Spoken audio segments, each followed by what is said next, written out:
Shalom. I want to start off by giving all praises unto Yahweh, Bahashem, Yahweh Shai, Bahashem, Rachar, Kodash, Barakatam. I wanted to do this lesson. I didn't know how to word it or place it, you know. So first off, I want to say Barakatah Yahweh, Barakatah Yahweh Shai, Barakatah Yahweh, Barakatah Yahweh Shai, Barakatah Yahweh, Barakatah Yahweh Shai. Call all to Yahweh, Bahashem, Yahweh Shai, Bahashem, Rachar, Kodash. Barakatum. Double honor to our apostles, who are elders, who rule well, and bless citations to you brothers at that teaching, enduring truth and sincerity.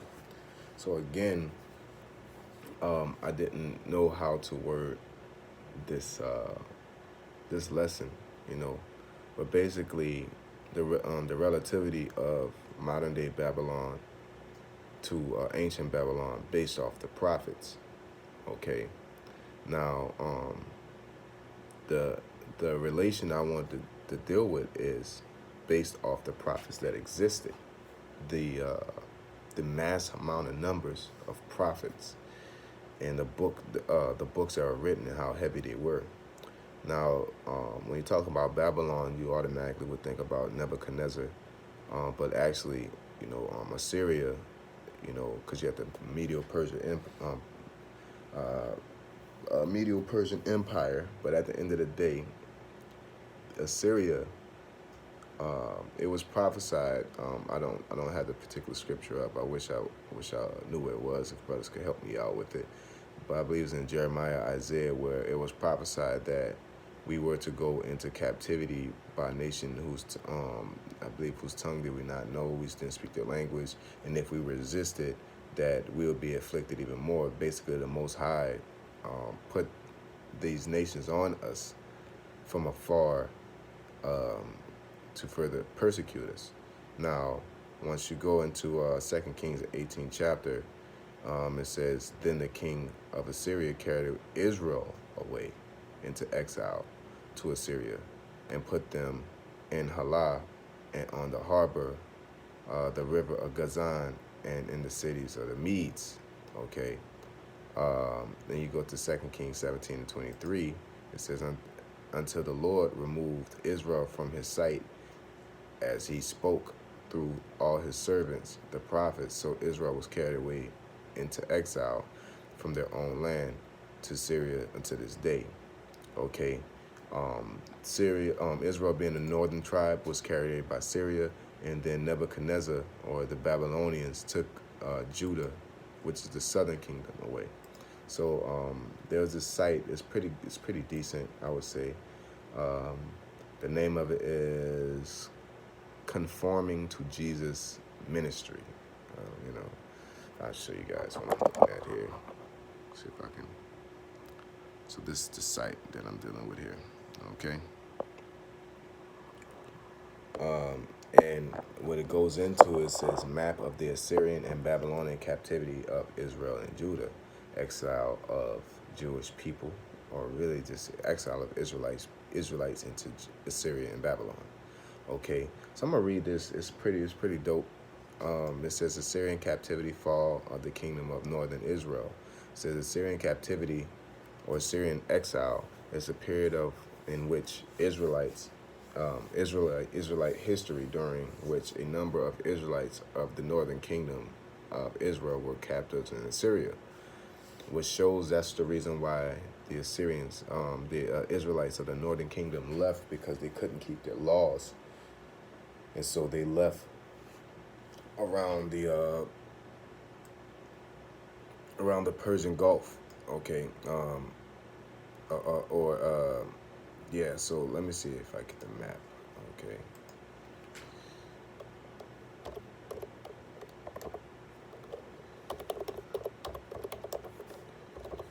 So I can see if I can get something going.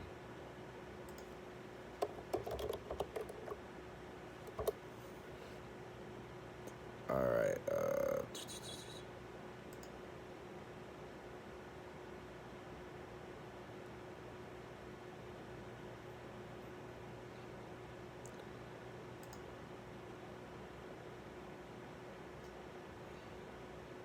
It's not a good map. I want to get a larger map, so basically, the escape route of the Northern Kingdom was this area here, and it was escape through here. So if you go to Africa, the map of, let's put in a map of Africa. Or here's a great one right here. This actually is good.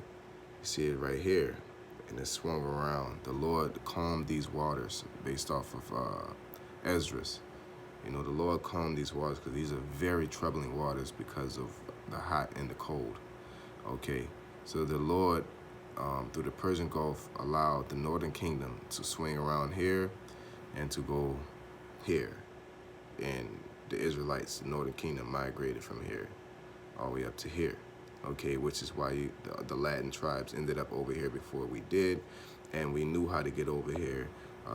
And it was told, they called it the land of Ashtoreth in the book of Esdras. And it says that the land was about a year and a half's journey. And Solomon knew how to get here, which they say the Olmecs, but the Tyre were the ones that Solomon had coming over here. So it's not like this incredible thing to where, to where you had these Olmecs, or however you want to say it, that there was just kicking ass, and going traveling the world and doing things. No, there was under servitude or under contract, I would say, to King Solomon. He had them coming over here, and it's about a year and a half's journey there, and it took 3 years in the Book of Solomon. I mean, not Book of Solomon. It was recorded that Solomon had them come back, and it took them 3 years to basically leave and come back. If it takes a year and a half to get there, 3 years to come back, it's common sense, right? So let's continue, okay? It says the Northern Kingdom of Israel was the first of the two kingdoms, Israel and Judah, to fall when it was conquered by the Assyrian monarch Tiglath-Pileser and Shalmaneser V. I believe Shalmaneser V was Xerxes. I could be terribly wrong. I believe I am wrong though. It says that the captivities began in approximately 734 through 732 BC. The later Assyrian king Sargon II and his son and successor Sennacherib finished the demise of Israel's northern tribe in 724, nearly 10 years after the initial deportations. The capital city of the Northern Kingdom of Israel, Samaria, was finally taken by Sargon II. Okay, so the tribe's exile by Assyria later became known as the 10 lost tribes of Israel, as unlike the kingdom of Judah, which was able to return from its Babylonian captivity, the 10 tribes of the Northern Kingdom never had a foreign edict granting permission to return to Israel and rebuild their homeland. Why? Remember, as I said earlier, they left the whole continent. They were gone into the Western Hemisphere. The Assyrians brought Gentiles to live in the land of Israel and fill it, which is why the woman at the well was telling Yahushua that our fathers, drank from this well. Okay, it shows you how important history is. Very important to understanding the scriptures. It says Babylonian captivity and the fall of the kingdom of Judah. The Babylonian captivity or Babylonian exile is the period in which the Israelites' history, during which it says Jewish history, but I'm just replacing with Israelite history, during which a number of Jews of the kingdom of Judah were captives in Babylon. In the late 7th century BC, the kingdom of Judah was a client state of the Assyrian Empire. In the last decades of the century, Assyria was overthrown by Babylon and Assyria province, because we get the Medo-Persian Empire. Nebuchadnezzar, king of Babylon, plundered Jerusalem and its temple, and took King Jeconiah and called Jeconiah his court, uh, and other prominent citizens, including the prophet Ezekiel, back to Babylon.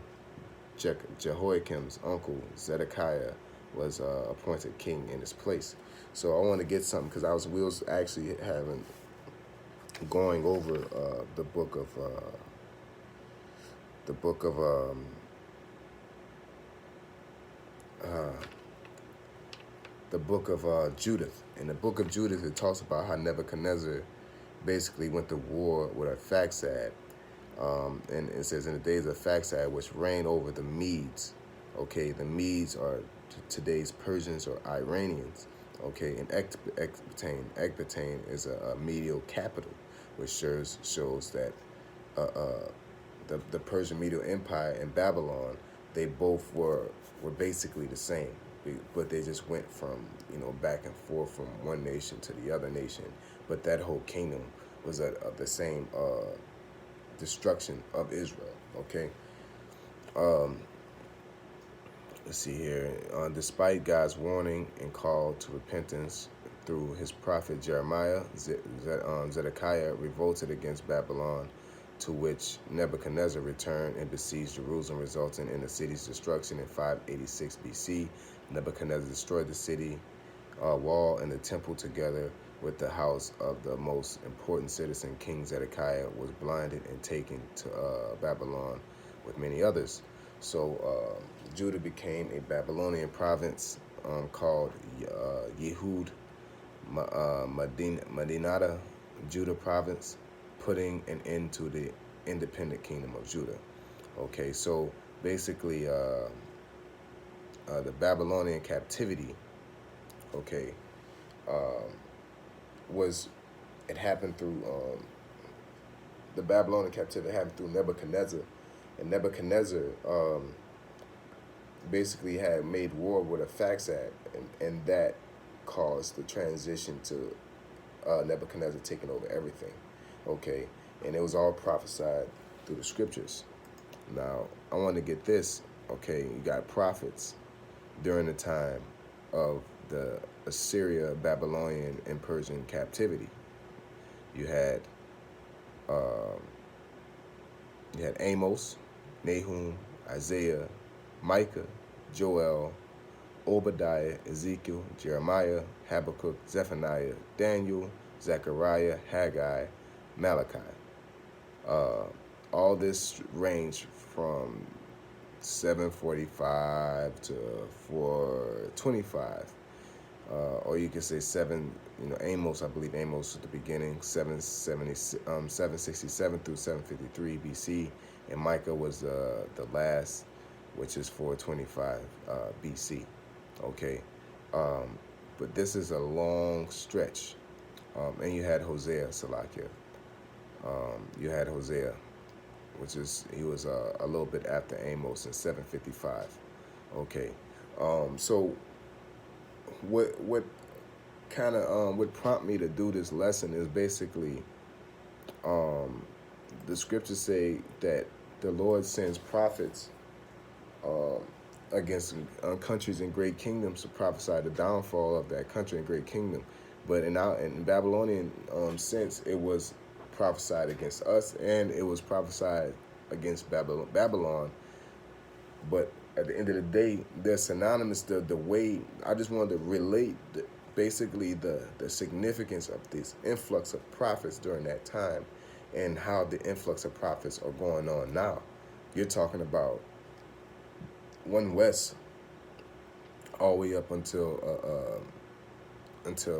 now, and what we call ourselves, the House of David, right? And basically that's Zerubbabel. You know what I'm saying? The rebuilding, basically the rebuilding of the temple. You know what I'm saying? Which in this time we're the temple, okay? And we're being rebuilt, and we was rebuilded by who? By King David, okay? By King David. Back then, you had Zerubbabel, right? King David, and then you have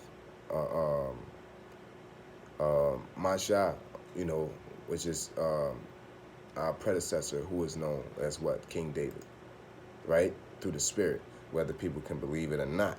You know what I'm saying? But at the end of the day, um, this same process is being, it was written for a reason. The situation happened for a reason.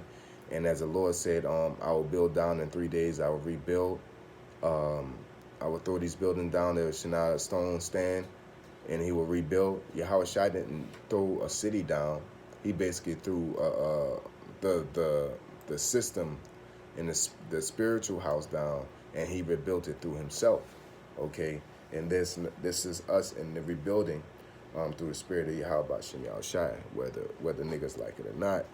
Um, we were rebuilt through that. Okay, and we are the house of David. Okay, we are the coming back after the Babylonian exile. Okay, and during this exile, Nebuchadnezzar considered himself as God, and he also got rid of other religions, so to speak. And that's what Esau has done to us in this land. And he's destroyed our heritage, and he considered himself, from whether it's white Jesus to being an atheist, it's still, we're not just pure Israelites. We're not allowed to be Israelites of the Bible. Okay, we're not allowed to indulge in our culture. So we're going through the same thing of the Babylonian captivity, which is why America is known as what? The daughter of Babylon. Okay, so with that being said, I hope this was edifying. I should call all Yahweh Bashim Yahushai, Bashim Kakadash Barakatham, double honoside apostle / elders, which are GMS, and blessed sight teach see brothers out there teaching and enduring truth and sincerity. Sincere Ahabatham Sequoia. Shalom.